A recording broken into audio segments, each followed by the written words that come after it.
Hello everyone, welcome to another new video. In this video I will show you how to connect it without internet on Infinix Smart 10 Plus or Smart 10 HD.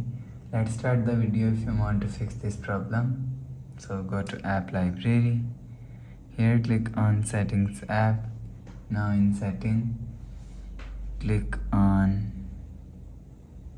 sound and vibration and click on do not disturb. If you want to fix this problem, so make sure turn off do not disturb mode. After turn off do not disturb, go back to home screen.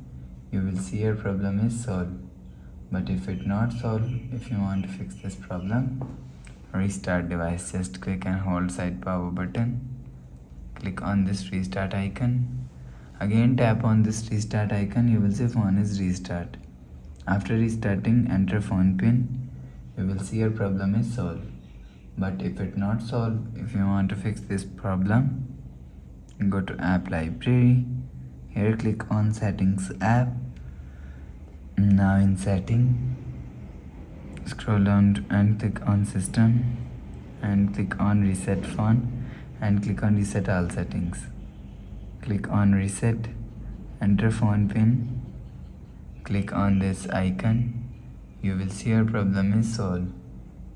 So please subscribe for more new latest videos. Thanks for watching.